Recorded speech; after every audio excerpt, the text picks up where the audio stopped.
Hello, everyone. Welcome back to FranklinCovey's On Leadership series. My name is Scott Miller, and I serve as your weekly host and interviewer. Could not be more anticipating today's guest. We have one of the most practical, opinionated, outspoken, and seasoned talent experts joining us. Patti McCord, the former Chief Talent Officer of Netflix and the author of the best-selling book, Powerful, Building a Culture of Freedom and Responsibility. Patty McCord, welcome to FranklinCovey's On Leadership. Thanks, Scott. Thanks for having me. Hey, delighted to have you. Thank you for taking time out of the surf, calling in today from Santa Cruz, California. Say hi to our dear friend, Guy Kawasaki, by the way. Will do. I'm guessing you're not out surfing today, or do you plan to be? No, I'm not much of a surfer. It's more like I'll take the dog to the beach and run around. That'll be my surf experience today. The same for me, especially with all the shark attacks going on in the U.S., right? Yeah, we don't want to lose the fluffy one to a shark. We don't want to lose the dog to the shark, or you. Patty, thanks for joining us today. I'm very excited about our conversation because you and I are like sort of separated at birth from different mothers, because I think you are a tell it like it is, wise, but very sophisticated talent leader that's, you've had a couple of thousand reps, right? Lots of hours, lots of years, decades in the trenches. You came up through a couple different companies, kind of finished your corporate career at Netflix. You're now an in-demand author, speaker, writer, counselor, coach to other executives. I'm very excited to get into the conversation around your book, Powerful, which has sold just shy of 100,000 copies in a year and a half, which is incredible. And talk about all the lessons you've learned around building a high-performance culture where you provide employees freedom to bring their best selves to work. First, I want to take a moment and have you talk a bit about your journey, your partnership with Reed, the CEO and founder of Netflix, kind of how you came to be part of that organization, kind of what you're doing now, and then we'll dive into the book and your thoughts around building a high-performance culture. Okay. I got into tech as a recruiter, and I think that deeply colored my thinking over time, because when you start as a recruiter, you're kind of a matchmaker, and what you want to do is you want to dig deep into what problems somebody's trying to solve, what kind of team they're going to build, and finding the right person to do it. And then to be a great recruiter, and I was a great recruiter, you have to really understand what makes different people tick. And I particularly got into recruiting engineers, very logical, very straightforward people, which matched really well with my personality because they're kind of no BS kind of folks. So that's how I got started. And I worked in a couple of tech companies. I worked at Sun Microsystems when Sun was the company in the Silicon Valley. I worked at a couple companies here in Santa Cruz, and the true story is one of the VPs at the company I worked with had left to join a startup, and I had sort of coached him through making that decision. And I called him at his company, which is a company named Pure Software, and said, hey, you should hire me. I'm kind of bored here. How's your HR person doing? You should do a recommendation for me. And he said, no, you told me if I took anybody from this company, Borland, you would break both my legs. And I said, oh, I didn't mean me. So he said, I'm not going to do it for you. And I hung up the phone. And if you're old enough, you'll remember that you could press *69 and it would redial. And so I did that. And Reed Hastings' sister, who was the receptionist at the time, answered the phone. And I said, hello, I'd like to speak with Mr. Hastings. And she put me through. And that's how I met Reed. So I went in and interviewed with him. This was a company called Pure Software. And he asked me what my HR philosophy was. And I started speaking fluent HR speak. Reed, I believe it's about integrating the mission and the vision into my individual goals and incentives and providing comprehensive policies and procedures so that people can achieve their best self. And he looked at me and he said, did you say anything in that sentence? Like, don't you people even use words? Like, what did that mean? So we got in an argument, and I came home, and my husband said, how'd it go? And I said, well, I kind of got in a fight with the CEO. And he said, you have to grow up. You're the breadwinner of this family. You're going to have to be a real HR person someday. You're going to be sorry that you keep doing this. And Reed hired me. So that company we grew through acquisition. We acquired 4 other companies before we were acquired by our largest competitor. And we did everything by the book. Literally, I would take their employee handbook and our employee handbook and smash them together. And that would be the new policy manual and the new employee handbook. I didn't think at all about what the policies were. I just added more every time we got bigger because I figured that's what companies do, right? And our largest competitor eventually bought us and did what we did whenever we bought a company, got rid of all the executives. So Reed and I were out of jobs. And I started consulting again, and Reed and a guy named Mark Randolph co-founded Netflix. So the Netflix story is Reed called me up in the middle of the night, and I mean, literally like 3 a.m. And he's like, he says, "Are you sleeping?" And I'm like, "Of course I'm sleeping. It's 3 o'clock in the morning. What do you want?" And he said, "I'm going to go run Netflix with Mark." And I said, "Okay, what is this? A career advice call? Like, sounds like a great idea, Reed. You go do that." And he said, "No, I'm calling because I want you to come too." And I said, "Seriously, go back to sleep. There's no way, I'm riding my bike every day. My kids know my name. I've got tons of free time. Call somebody that hasn't done a startup with you because I don't want to do that again." So that's thing one. Thing two is Netflix DVDs in the mail. It's just the dumbest idea I've ever heard. Who's going to do that? You and the 3 other people that have DVD players, it cost $1,500 back then. And I said, "Give me one good reason why I would do that. I'd give up the life I have to do that with you." And he said, "Let's make the company we always dreamed of." Okay, so now I'm awake, right? And I said, "Well, if we did that, how would you know?" And he said, "Oh, I'd walk in the door every day and I'd want to solve these problems with these people." I thought, yeah, that's pretty compelling. And he said, "What about you? What would it be like for you?" And I said, "Wouldn't it be cool if we were a great company to be from?" And I kind of said it facetiously, thinking, maybe someday we'd be like Apple or Google, or like Google probably was barely started back then. A company where being at Netflix meant you were at a cool company. And now I look back on that night and I think, wow, it's kind of become my life's work to talk to people about creating companies that are great places to be from. Patti, it's a great journey. Talk about the inflection point that you wrote about in your book about when Netflix kind of became relevant. Talk about the transition and what happened at Christmas and DVD players, or rather VCR gosh, players. That was crazy. So we were going to go public in the year 2000 because everybody else was. And we had gone and pitched our IPO on Sand Hill Road. And we were drinking champagne, eating caviar, and talking about our $100 stock and our private jets. And that was the year the first .com bubble burst. And the economy in the Bay Area just went to hell, and companies were just going down left and right. Pets.com was going, the big companies were all going. And our bankers pulled our IPO. And it was a very capital intensive business at the time because we had to buy DVDs and stamps and envelopes. And most of our employees were people that put DVDs into envelopes to mail them, right? So literally every cent of profit, which we had none of, every cent we got, we spent. DVDs cost $20 a piece, the labor, so it's very expensive. So so they pulled the IPO. We didn't have very much money in the bank. September 11th happened.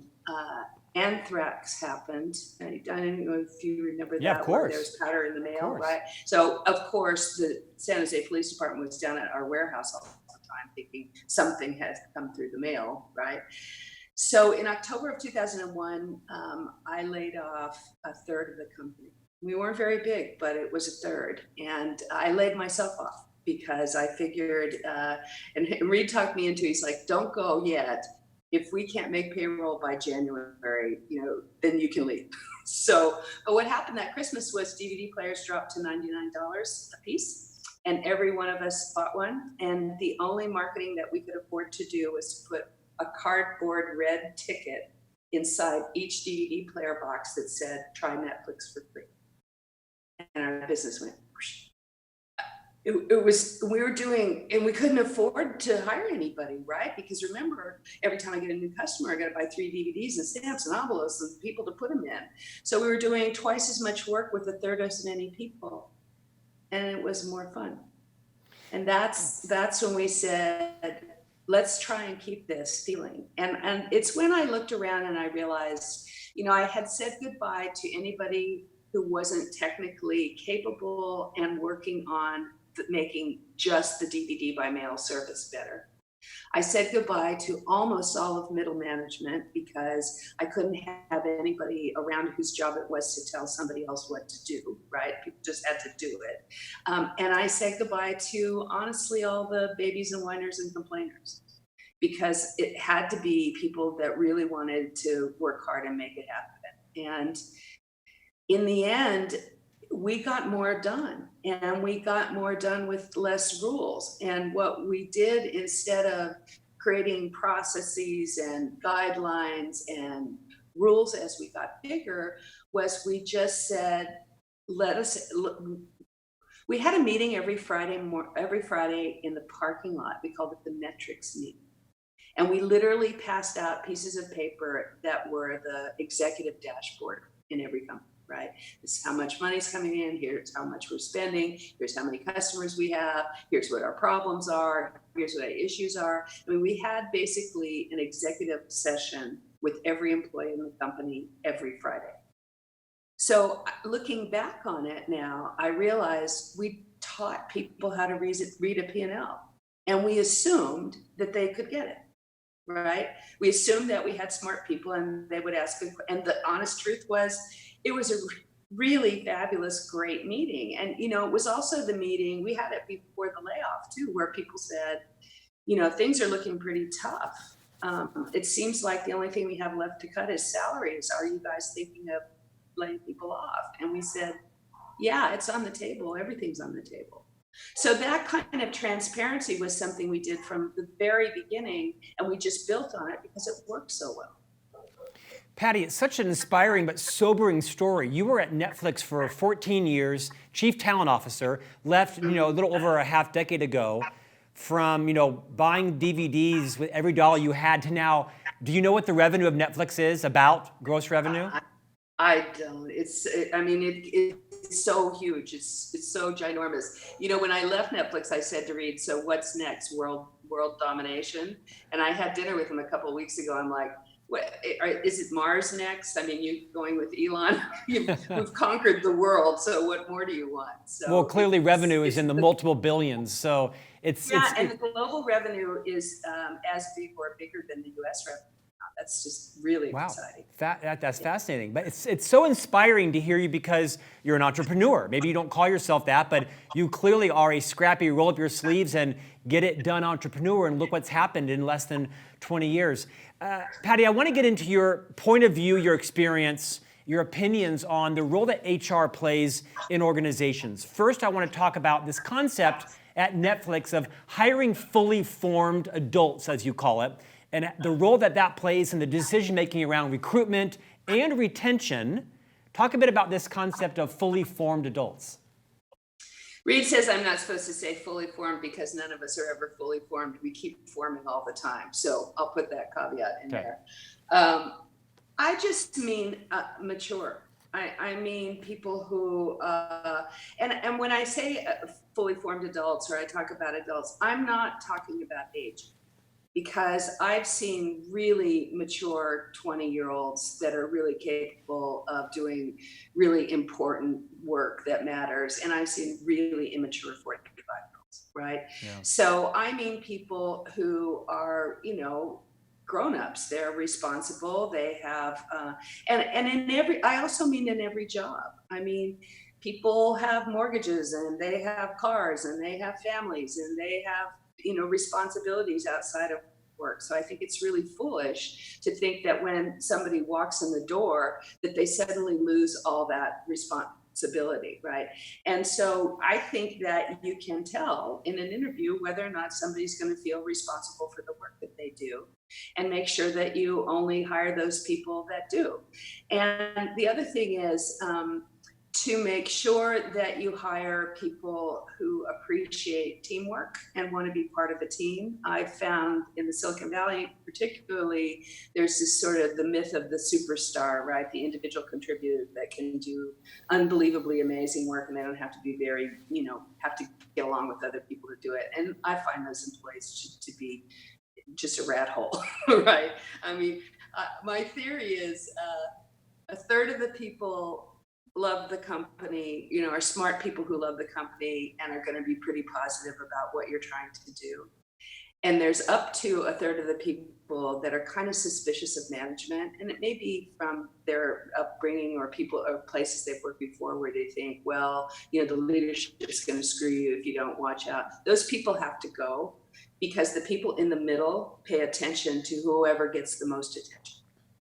So, you want to always bias for the kind of people who really love the problems that you have to solve.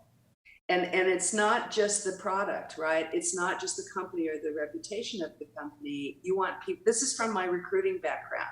You want adults who say, yeah, this sounds like something I could get up in the morning and get excited about solving. And that's how you get all those right matches. That's how you put the right teams together. Patti, from reading the book, from reading your HBR article, which was exceptional, I highly recommend people go and Google Patti's article in Harvard Business Review and watching other talks. You seem like a brutal pragmatist, like a positive pragmatist, which I really kind of cleave to. You remind me a lot of Kim Scott from Radical Candor in terms of your philosophy. We had had her as our guest also. I especially liked the chapter or the section around your opinion on performance improvement plans called PIPs. You don't cloud your opinion on them. Talk a bit about why you think they're sort of a bit fraudulent. And you share a great story about talking with a manager and kind of calling him or her out on what's the purpose? Don't we know where this is going? Let's just be humane and talk straight. Will you kind of walk us through your philosophy and share that story? Sure. One of the first talks I ever did was a fairly young audience. And so, I've been doing this for almost 8 years. And I noticed that everybody in the audience was on their phone. And this is before I realized that everybody in the audience was tweeting. But one of my favorite tweets out of that talk was Patti McCord says, RIP the PIP. Sometimes we hire people to build something or to do something, and over time they finish it, right? You hire somebody to build something, and a couple of years later it's built, and then you say, oh, well, I'd like you to maintain that. And the person can do that. They're just not going to be very good at it or very excited about it. And then we're mad because they're not doing a great job, and they're kind of not acting excited about working at the company anymore, and they're mad because we've asked them to do something that they don't really want to do, which isn't what got them there and isn't what got them the recognition they got before. And pretty soon the relationship sours, and then we're going to do this performance improvement plan process, which is a complete joke because we know that this person we're talking about is not performing. They're not performing because they're not doing the work that they love to do. I have what I call an algorithm for success. So some of my radical candor comes from years and years of working with engineers. And so for those of you out there who work with engineers, particularly software engineers, they see the world in a very particular way. It's good or bad, it's right or wrong, it's black or white, it's 0 or 1, right?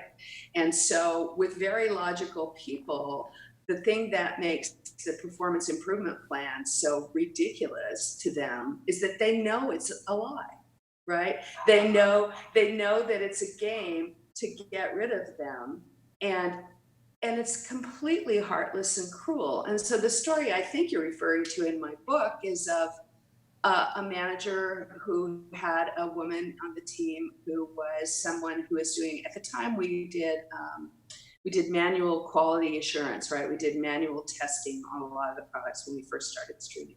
And eventually we wanted to automate all that stuff so that we didn't have to test every single device. And so the manager came in and said, it's time for us to say goodbye. Should we put her on a performance improvement plan? And I was like, she's the last person doing this in the company, which means she's the best. right? Her performance doesn't need improving. We just don't need her to do this anymore, right? And imagine if you did that. I just think pips are the cruelest thing that we do, right? So every Wednesday morning, a manager's going to sit down with somebody and they're going to prove in writing that this person is incompetent, which means every Tuesday night, the manager's going to go to bed with an upset stomach and probably drink too much, and so will the employee. And then by the third Wednesday morning, that person's going to end up crying. And oh, by the way, we completely forget the entire audience for the performance improvement plan is everybody's teammate, right? Everybody knows what happens every Wednesday morning. And it sometimes is even the same people that came to the manager and said, she's really not into it anymore and she's not doing a very good job and she should probably go, are the same people who are now coming and going, why do you make her cry every Wednesday? This is so cruel. This is so heartless. And so, I just think the act itself is really mean. I can't think of anything else that we do that's crueler. And I think that most people can hear the truth. I think, and in this particular case, we sat down with this person and said, we love you to bits. We just don't need you anymore. And, and I spend a bunch of time going, where can you go where you're going to be the next best QA person, right? And there's plenty of opportunities for somebody as talented as that. And so I just, I do a talk right now where I talk about how I get to be on stage with professional coaches now. And I talk about being on stage with the winningest coach in the National Hockey League, a guy named Scott Bowman. And Scott Bowman's secret to success is he sits down with each of his players individually every 10 games of their 80-game season, and he puts together a plan for them on, what drills they want to do, what practice they want to do with their teammates, who their competition is, what their strategy for winning is, and somebody said to me, he does this, and the moderator on stage says, that sounds like a great plan, Mr. Bowman. Patti McCord, they say you hate the performance improvement plan. What would you recommend we do instead? And I said, but he said, performance improvement is something that you do all the time. I don't have any problems with improving performance. I don't even have a problem with the plan to do it. I have a problem with the farce. Would you please come and fire me? I mean, not today. Know what? I have to tell you, I did an interview with, I wish I could find it because I never can find it. I did a podcast with the radio producer in New Zealand, and he said, Patti McCord, sack me on the air. No. I said, are you kidding? He goes, no, really do it. And I did, right? I said, you're really great at what you do, but the truth is we're going digital and we don't need to do broadcast radio anymore and we don't need you anymore and you should probably find something else to do and blah, blah, blah, blah. And so, and he laughed, it was all part of the podcast. And 6 months later, he sent me an email and said, I couldn't stop thinking about our talk and I left, I became a producer. Wow. I want you to be the person who fires me. Maybe tonight, maybe next year, but I feel like it might be the best day of my life. Plus, you have a legacy of paying big severances, so I'm probably up for it. Let's talk about the words we use around that. Fire you? No, weapons are not involved. There's not blood, right? I mean, it's the whole thing is terrible. Right? Our careers or journeys, we're not at the same place forever. I just did a talk with 1,000 CEOs, 1,000 of them. And I said, raise your hand if you're in the job that you had when you graduated from university. None, right? No one raised their hand. I'd say, raise your hand if you measure retention in your company. 999 of them raised their hand. Right? I'm like, doesn't this feel like a little bit cynical to you?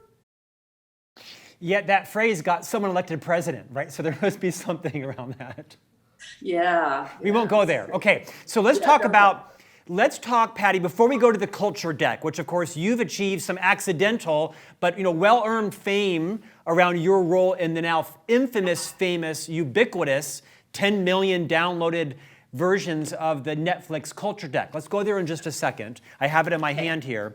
First, I want you to talk straight and give some advice to the millions of people listening today that happen to be in a human performance, human resource, talent development, organizational development, coaching capacity in their company, in that kind of broad HR suite. Give them some tough love on how to become uber relevant in their organization, or make sure that they're adding enormous value so the Reed Hastings and the Patti McCords of the world find them kind of, quote, in their boat rowing with them. First, stop speaking HR speak. Just stop. Stop with the words and the language that nobody understands except other HR people.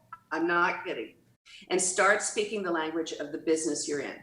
And if you don't know how to read your P&L, and you don't know what the most important goals are, and you don't know what all the sales targets are, what makes a customer extraordinarily happy, you know, I used to tell my HR team, yes, we are a service organization. It is not spelled SERVANTS. And the people we serve don't work here. The people we serve are the people that use our service, that use Netflix, your neighbors, your kid's teacher, the guy at the grocery store, the guy that's working in your garden. That's who we serve. And we serve them by making sure that we have incredible, effective teams in our organization that make great products for them.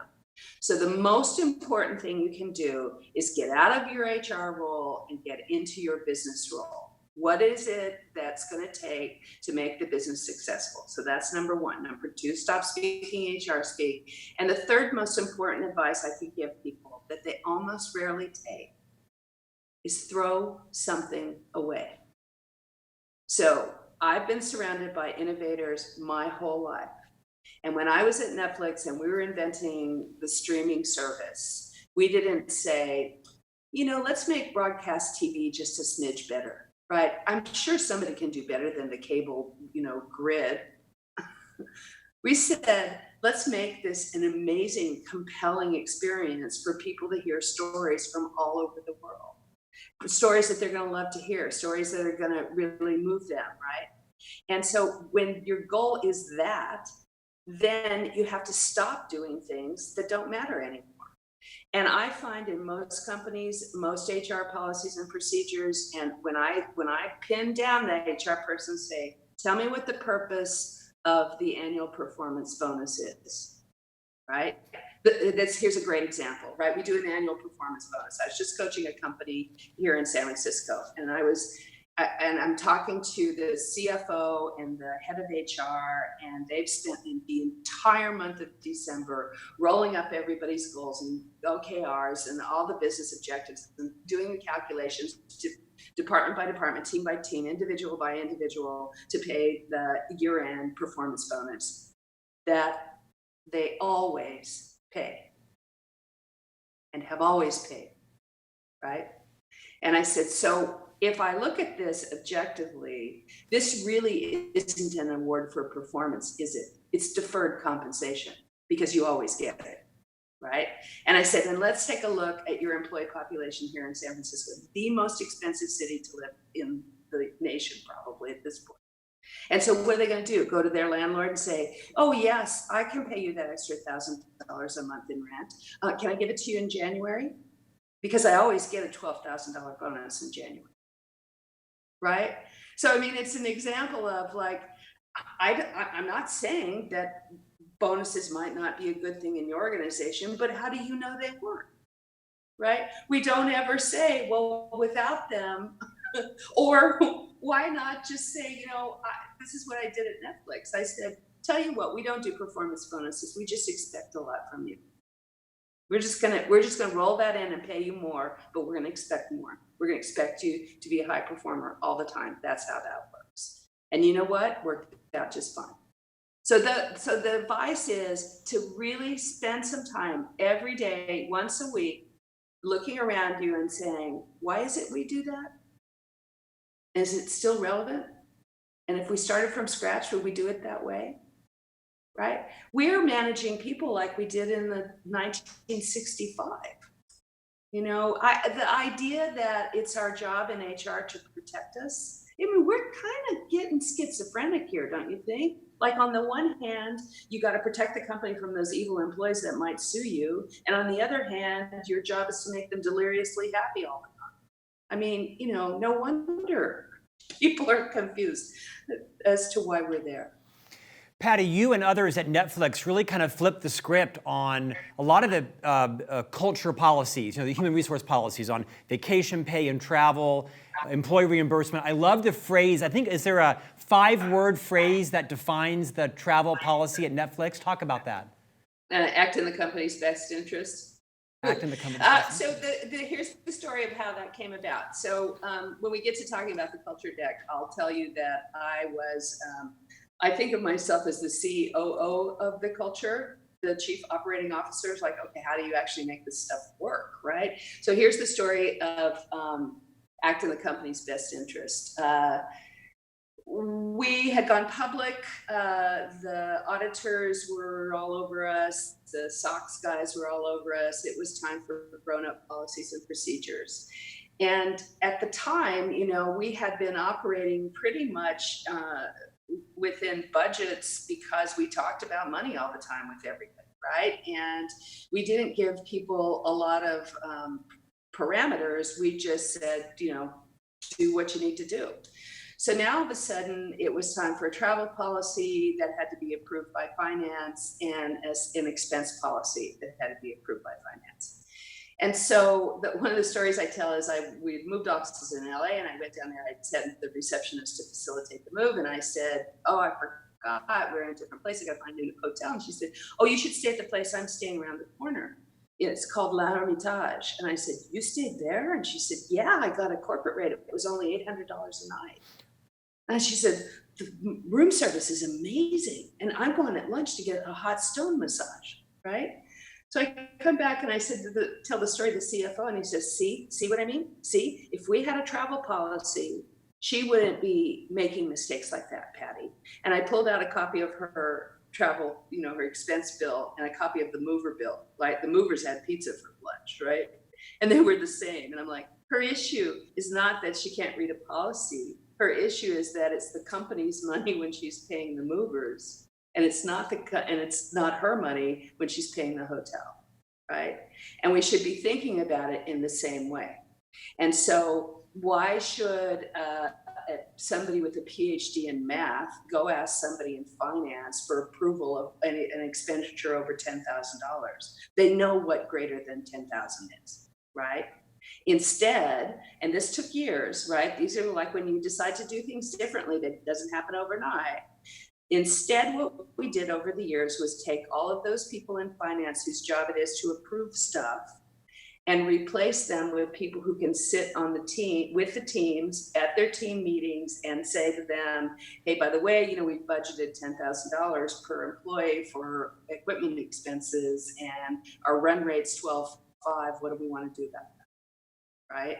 And I think it's because we're purchasing these sorts of things that we hadn't anticipated when we did the first draft of the budget last year, right? And so those are meaningful conversations about how the business works and how you spend money and how you do things that are the ones that actually get work done, rather than having somebody go ask permission from somebody else. And it's also been my experience that if it's your job to give somebody permission to do something, you get your power from saying no. Patti, let's use the remaining part of our time to talk about the now famous Netflix culture deck. Instead of asking you questions, I'd just like to turn it over to you and have you kind of tell us the truth behind how this was developed, how it's transitioned, what confusion it may have caused out in the industry, and why you created a reference deck. Just kind of take maybe 5 or 7 minutes and just kind of walk us through its truth. Okay, well, like I told you in the early story of how I came to Netflix, and how Rita and I wanted to create a company that we both wanted to work for, what we decided to do differently was write it down. And at the time, Reed was the kind of guy who thinks in PowerPoint, right? He likes making lists. He likes the outline format. And so he and I in our one-on-ones would say, so the first chapter, if you go back and read the Netflix culture deck, which you have in front of you, the first chapter is a chapter on behaviors we value. He says, let's go offsite and do a values exercise. And I said, let's not. We've got a lot of work to do. And I think this is sort of esoteric. And I'm not sure any of the values exercises we ever did in our last company ended up to mean anything. And I said, but I will help write down the kind of behaviors that we expect. Let's write down, instead of values, let's write down what you're going to get rewarded for and what you're going to get punished for not doing. Right? Let's write down, we really want smart people. Let's write down, we want adults. Let's write down that we want people who are going to be responsible. Let's write down those behaviors. And so that part of the culture deck, so what would happen, literally, this is the truth, Reed and I would go through a couple of drafts at a one-on-one. He would usually do most of the writing of it. We'd bring it back, and then we would take it to our executive staff and say, hey, we're thinking about publishing this to the rest of the company and using it as an onboarding document so that people can know what they're getting into when they join Netflix. And, when we started doing some of the controversial stuff, like getting rid of time off, the heated, great debates we would have at the executive team were so healthy. When we started talking about high performance and only having people that were into it and doing a great job and only high performing people. I mean, we had a couple of people on our executive team who are like, who would want to work at a place like this, right? What about loyalty? What about feeling like a family? You're explicitly saying we're not a family. I've always wanted to work for a company that felt like a family. I mean, so we thought these debates are so interesting. Let's take them to the rest of the company. And so before we would codify, whatever was in our PowerPoint presentation, literally everybody in the company would have had a chance to look at it, read it, talk about it, make suggestions, make edits. I remember one time later on, it's in the later part of it, I had recommended that people go interview. Right? Because I think it's a really great way, if you're unhappy, to find out what it is you're unhappy about. Go tell a stranger. And when somebody in the company came to me and said, how do you guys expect anybody to get anything done when you and Rita have told everybody that they should spend all their time interviewing? Nobody's going to get any work done. And I said, I just walked through the cafeteria and there are hundreds of people there. So they're not all interviewing as far as I can tell. And I said, are you upset with the idea of it, or are you upset with how it's written, right? And I knew that she was upset with the idea that people on her team would go out interviewing. I knew that she felt cheated on, right? And when, sidebar, when I talk to women's groups now, I say, look, when they talk about engagement, nobody put a ring on it. And interviewing is not cheating on your husband. It's a really smart thing to do. So she said, no, it's not that. It's, I don't like the way it's worded. I'm like, it's PowerPoint. Rewrite it. And I'll edit it. So that's how we did it. We did it chapter by chapter. The chapter on high performance, writing high performance, didn't take very long to write.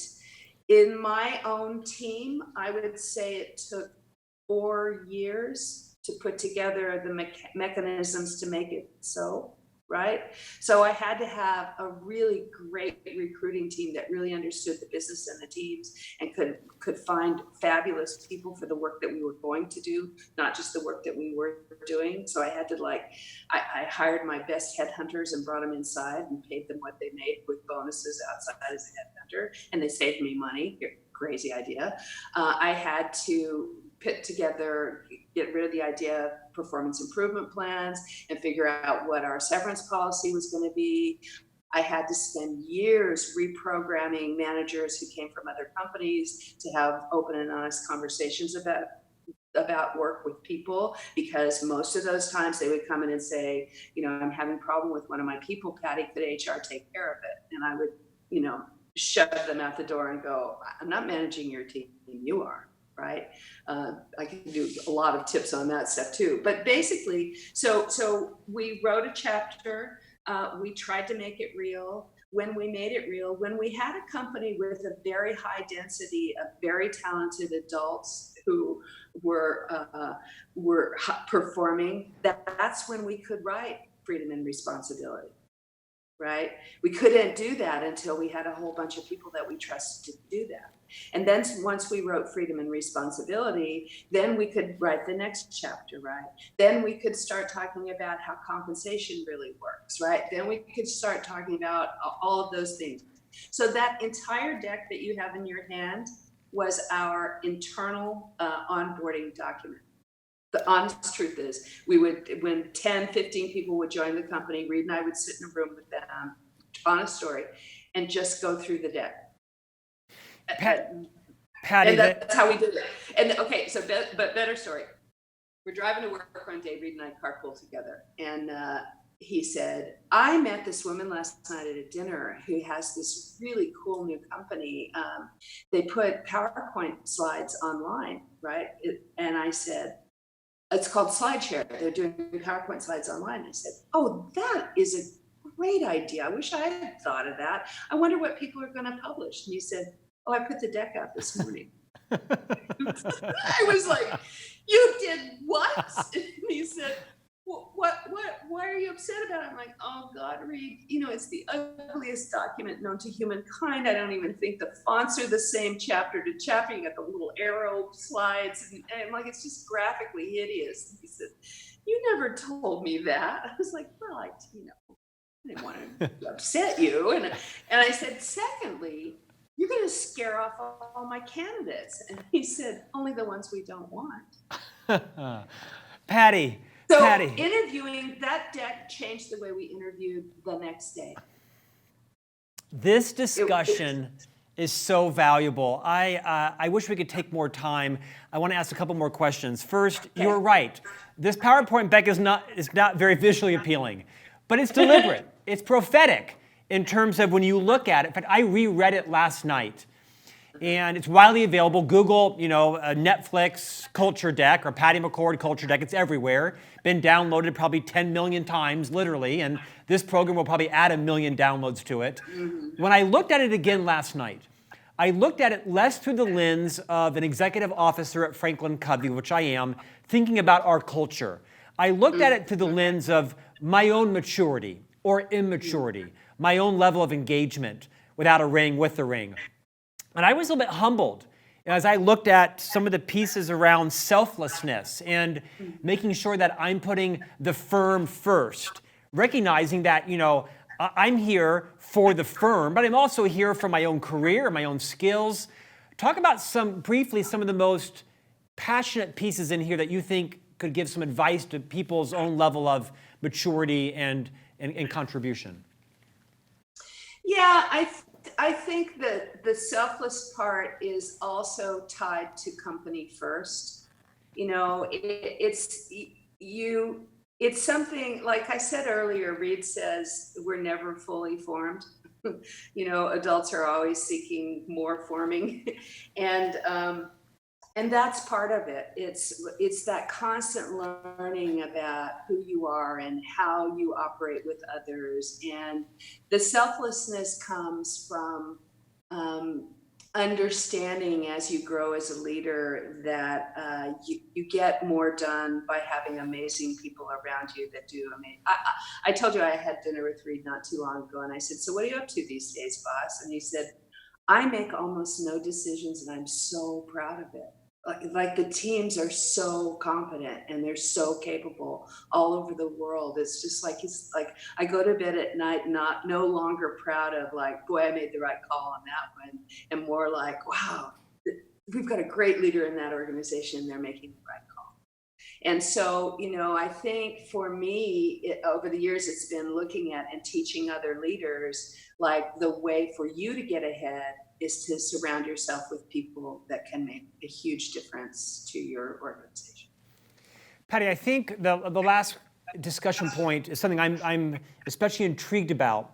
and it comes from your pragmatism. You're an uber realist, and you're very wise in your season, and you've made mistakes and you've had successes. You mentioned it briefly earlier. We talked about interviewing. You talk really real about letting people go, meaning if they want to leave, let them leave. Don't try to hold people hostage. Talk a little bit about your philosophy on building a culture where it's okay if you leave and you're not shamed, and we want you to be happy. If you're not happy here, no problem. Yeah. I call it my algorithm for success. It goes like this. I use the word algorithm because I was surrounded by geeks. It says, is what you love to do that you're extraordinarily good at doing something we need someone to be great at? And that changes over time for you and for the firm, right? Sometimes you go to a company and you take a job because you want to learn how to do something. And you want to be surrounded by people who are better at it than you so that they can teach you so you can be better. And then you get better and you want to solve a bigger problem, right? I mean, I see it all the time in particularly in the tech world, because that's where I spend a lot of time, in people who really like building stuff, and so they want their problems that they're solving to get more and more complex and complicated. And so in order to do that, you kind of have to go to a bigger firm sometimes, because that's where problems are bigger and they're more complicated, right? So the startup world doesn't last forever. Startups don't last forever. So, I think it's 50% of it is us as employees, as people. Before we got started, I have the best life now. It is so fun. I really love having a lot of freedom now, and I loved being an employee. And I think now more than ever, there's so many ways to work, and that we should think about, as we go through our careers and our whole lives, about not just changing companies, as it were, but changing the way you work and who you work with and how you do it. Maybe it's a nonprofit and then it's a for-profit. I don't know. But we all have lots of different ways we can explore that now. And I just think it's a lot more fun and it's more realistic. Patti, I almost never do this. In fact, I don't think I've ever done it on air. But before we started taping, you talked a bit about the role that Dr. Covey and his work in the 7 Habits and how it influenced your life. What's the biggest lesson you learned from Dr. Stephen R. Covey, the co-founder of our firm, and how it shaped the way you think about the world, yourself, cultures?